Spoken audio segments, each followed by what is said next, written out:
You don't deserve to be called an Anderson. My father's voice boomed across the dining room, silencing the usual chatter of our monthly family gathering. I sat there, fork suspended midair, watching the vein in his temple throb as he continued his tirade. My name is Sophia, and at 32, I was about to prove my father right, but not in the way he expected. The outburst had started innocently enough. Aunt Margaret had been praising my recent humanitarian work in rural communities, something my father had always dismissed as wasteful charity.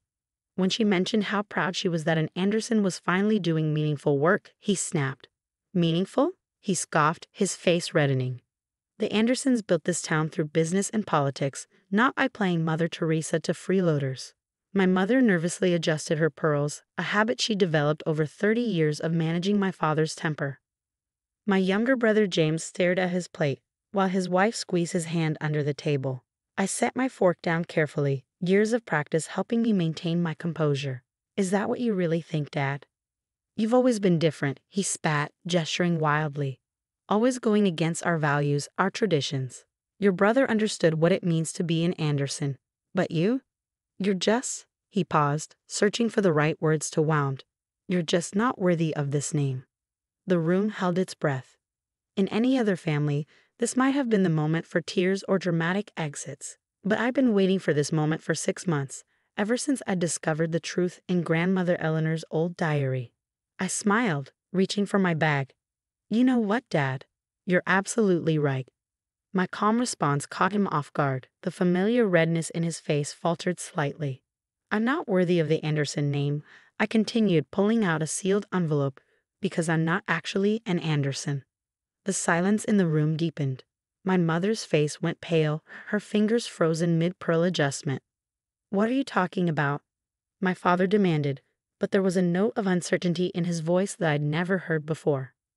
I opened the envelope slowly, deliberately. Remember last spring when Grandmother Eleanor passed away, and I helped clean out her attic?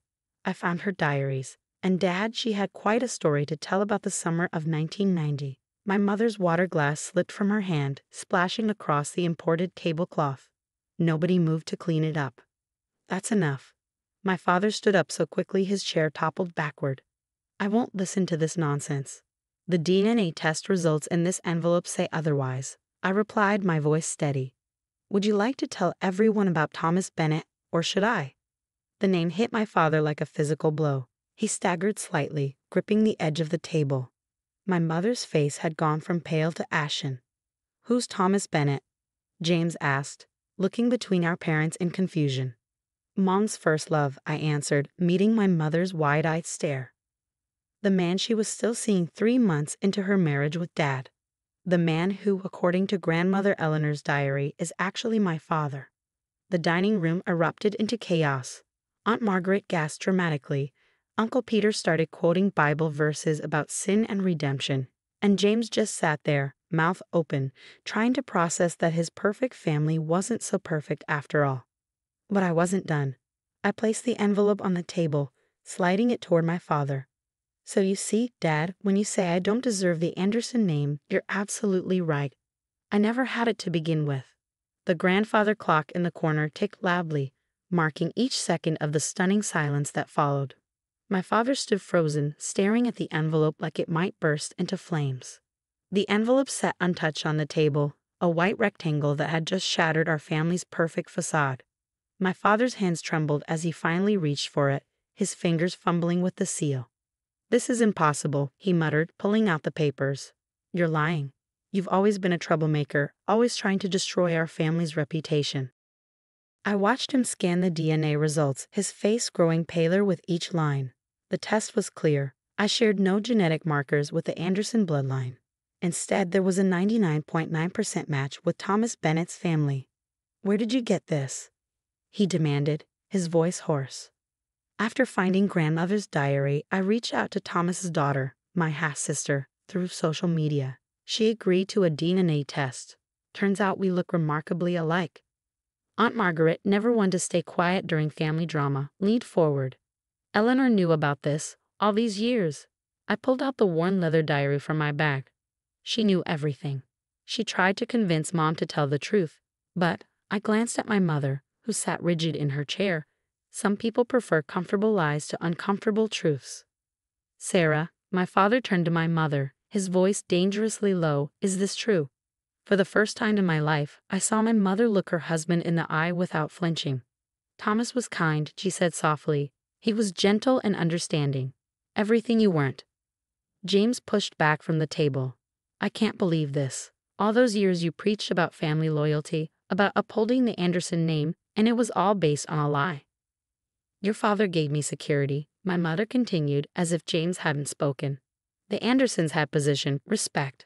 I did what I had to do. What you had to do? I echoed. You let me grow up feeling like an outsider in my own family. Every time Dad criticized me for not being a true Anderson, you stayed silent. You knew why I was different, why I never fit in with their grand plans and expectations. Uncle Peter, who had finally run out of biblical quotes, cleared his throat. Perhaps we should all take a moment to pray. Oh, shut up, Peter, Aunt Margaret snapped. This isn't something you can pray away. My father suddenly slammed his fist on the table, making the china rattle. None of this leaves this room, he ordered, looking around at the family. The Anderson name still means something in this town, and I won't have it tarnished by what, Dad? I interrupted, emphasizing the word. By the truth? By your wife's infidelity? Or by the fact that you've spent 32 years pretending to be something you're not? He turned on me, his face contorted with rage. You ungrateful. No, I cut him off again, standing up. You don't get to call me ungrateful. You don't get to call me anything anymore. I'm not your daughter, remember. I'm not worthy of your precious name. The room fell silent again as I gathered my things. James reached for my hand as I passed. But I gently pulled away. This wasn't his burden to bear. I already contacted Thomas, I announced, pausing at the dining room door. He's been waiting 32 years to meet his daughter. Turns out I'm not the only one in the family who dedicated their life to helping others. He's a doctor who spent his career working in underserved communities. My mother made a small, choked sound. So you were right all along, I continued, looking directly at my father. I'm not an Anderson. I never was. And for the first time in my life, I'm thankful for that. The grandfather clock chimed 7 times, marking the end of another perfectly planned Anderson family dinner. But this time, there would be no polite goodbyes, no promises to meet again next month. This time, the truth had finally broken through decades of carefully maintained appearances. As I walked to my car, I heard the muffled sound of shouting from inside the house. My father's voice, once so intimidating, now seemed small and desperate. I pulled out my phone and dialed a number I'd memorized but never called. Hello, a warm voice answered.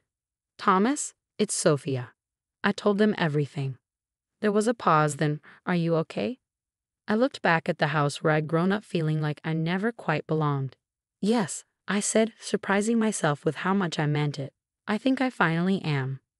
6 months after that explosive family dinner, I stood in front of a small cafe in Portland, Oregon, my heart racing. Through the window, I could see Thomas Bennett, my real father, waiting at a corner table. He was exactly as his photos showed, tall with gentle eyes and silver-streaked dark hair that matched my own. The aftermath of my revelation had been exactly what you'd expect.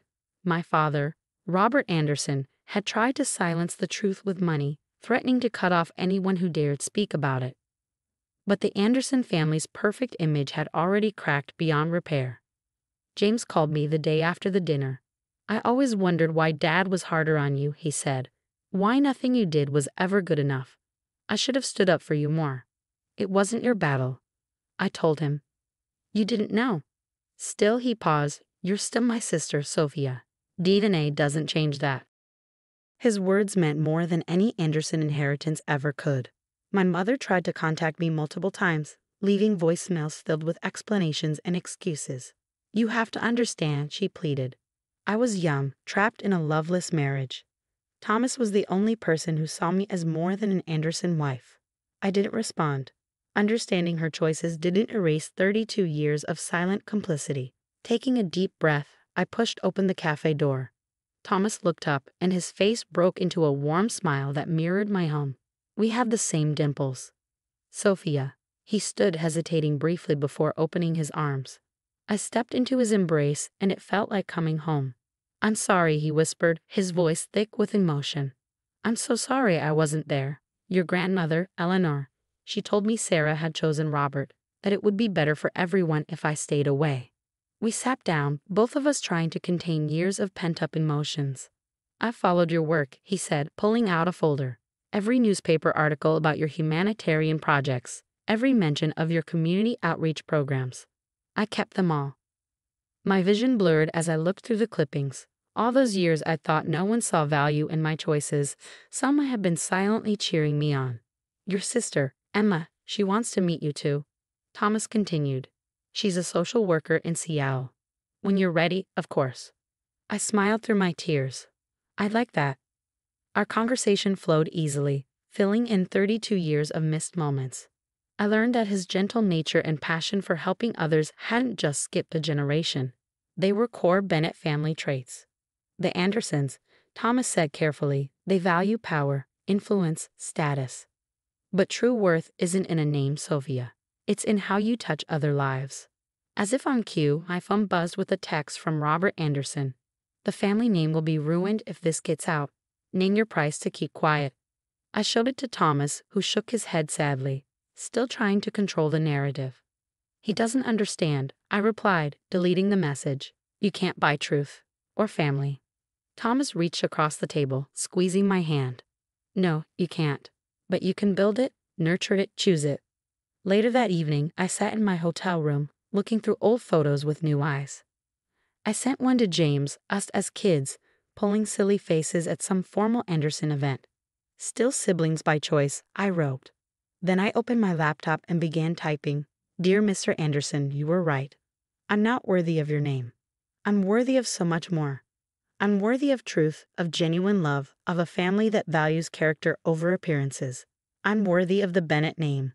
I hit send without hesitation. For the first time in my life, I felt complete, understood, accepted. Not because of a name or status, but because I finally knew who I really was. My phone lit up with a message from Emma, my sister. Family dinner at Dad's next Sunday. Your place is already set. I smiled, feeling the last pieces of my life falling into place. Robert Anderson had been right. I didn't deserve his name. I deserved my own truth, my own path, my own family. And finally, after 32 years, I have found it. Sometimes the families we choose are more real than the ones we're born into. Sometimes the truth, no matter how late it comes, sets us free in ways we never expected.